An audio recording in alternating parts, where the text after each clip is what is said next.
Hello అండి, welcome back to my channel. ఈరోజు మనం ఎగ్ పాలక్ ఎలా తయారు చేసుకోవాలో చూసేద్దాం. ముందుగా నాన్ స్టిక్ కడాయి తీసుకొని అందులో ఆయిల్ వేసుకొని ఆయిల్ కాగిన తర్వాత ఆవాలు జీలకర్ర వేసుకొని అవి చిటపటలాడిన తర్వాత 2 ఉల్లిపాయలని తరిగి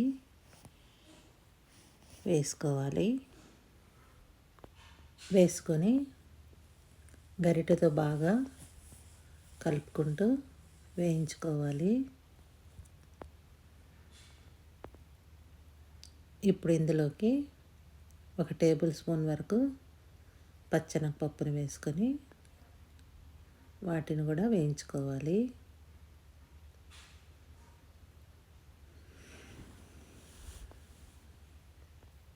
ఇవి కొద్దిగా వేగిన తర్వాత కొద్దిగా కరివేపాకుని వేసుకొని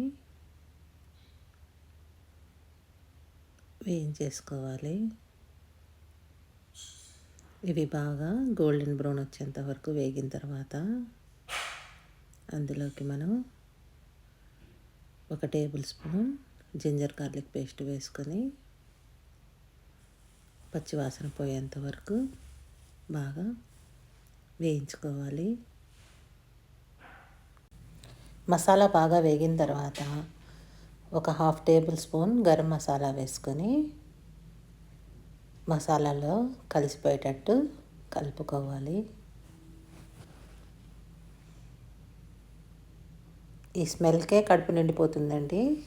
ఈ మసాలాలో ఈ గరం మసాలా పడితే ఆ స్మెల్ చాలా బాగుంటుంది. ఈ గరం మసాలా కూడా బాగా వేగిన తర్వాత కొద్దిగా కొత్తిమీరను వేసుకొని అది కూడా కొద్దిగా వేగేంత వరకు వేయించుకోవాలి. ఈ మసాలా కూడా బాగా వేగిన తర్వాత మనం 5 టమాటాల తరుగుని ఇందులో వేసి బాగా వేయించుకోవాలి. ఇవి బాగా ఒక 5 నిమిషాల పాటు మగ్గనివ్వాలి మసాలాలో. ఈలోపు ఒక 1/2 డజన్ కోడిగుడ్లని బాయిల్ చేసుకొని తొక్క తీసి పక్కన పెట్టేసుకోండి. ఈ టమాటాలు కొద్దిగా వేగిన తర్వాత అందులోకి 1/2 టేబుల్ స్పూన్ పసుపు, 1 table spoon chilli powder, 1 table spoon ధనియాల పొడి, 1 టేబుల్ స్పూన్ ఉప్పు, రుచికి సరిపడా వేసుకోండి ఉప్పుని. మసాలాలన్నీ టమాటాలు బాగా వేగిన తర్వాత మనం తరిగి పెట్టుకున్న పాలకూరని కొద్దిగా వేసుకుంటూ టమాటా మసాలాలో కలిపి బాగా కలిసిపోయేటట్టు కలుపుకోవాలి. ఇలా కొద్దిగా పాలకూర వేసుకుంటూ ఆ మసాలాలలో బాగా కలిసేటట్టు కలుపుకోండి. కలుపుకున్న తర్వాత మూత పెట్టేసేసుకొని ఒక 5 నిమిషాల పాటు సిమ్లో పెట్టి ఉడికించుకోండి. ఈ పాలకూరని మేము మా కిచెన్ గార్డెన్లో పండించుకున్నామండి. చాలా బాగా వచ్చింది. మీలో ఎంతమంది ఇలా కిచెన్ గార్డెన్ని మెయింటైన్ చేస్తున్నారు కామెంట్ సెక్షన్లో చెప్పండి. కిచెన్ గార్డెన్లో కాయగూరల్ని పండించుకొని మనం వాటితో వంట చేసుకొని తింటే ఆ తృప్తే వేరుగా ఉంటుంది కదా. ఇప్పుడు 5 నిమిషాలు అయిపోయిందండి. ఆకుకూర బాగా టమాటా మసాలాలో మగ్గిపోయింది. ఇంకో 5 నిమిషాల పాటు అలానే సిమ్లో పెట్టేసేసుకొని ఉప్పు సరిపోయిందో లేదో చూసుకొని వేసుకొని మళ్ళీ మూత పెట్టేసేసి ఒక 2 నిమిషాలు మగ్గించుకోవాలి. 2 నిమిషాల తర్వాత బాగా ఆకుకూర బాగా మగ్గిపోయింది.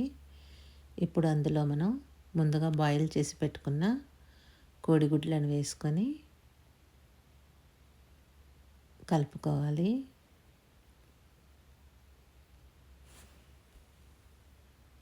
చూసారు కదా, చూస్తుంటేనే టెంప్టింగ్గా ఉంది కదా కలరు. ఇప్పుడు మనం బాయిల్ చేసిన కోడిగుడ్లను వేసుకున్న తర్వాత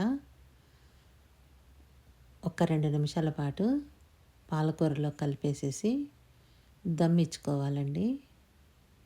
దమ్ అంటే ఏం లేదండి, వాటిలోనే బాగా నానబెట్టేసేయాలి 2 నిమిషాల పాటు.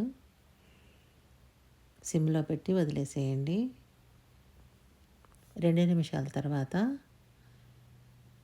స్టవ్ కట్టేసుకొని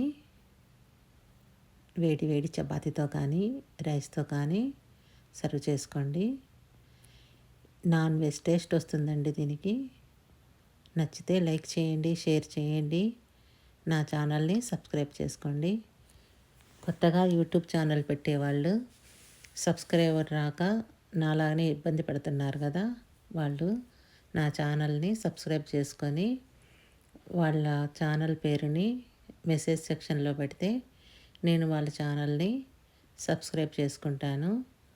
నెక్స్ట్ వీడియోలో వాళ్ళ ఛానల్ పేరుని ప్రమోషన్ చేస్తాను. తప్పకుండా చేస్తారు కదూ. మనం ఒకళ్ళు ఇలా కొత్తగా జాయిన్ అయ్యేవాళ్ళు ఒకరికొకరు సాయం చేసుకోవాలండి. మనకి సబ్స్క్రైబర్స్ పెరుగుతారు, వ్యూవర్స్ కూడా పెరుగుతారు. అందరికీ 1 మిలియన్, 2 మిలియన్, 3 మిలియన్ వ్యూస్ వస్తుంటే subscribers 4K, 5K, 6K, 10K వస్తున్నాయి కదా. మరి మనం ఎందుకు ట్రై చేయకూడదు? తప్పకుండా నాకు మెసేజ్ చేయండి. నేను తప్పకుండా మెసేజ్కి రిప్లై ఇస్తాను.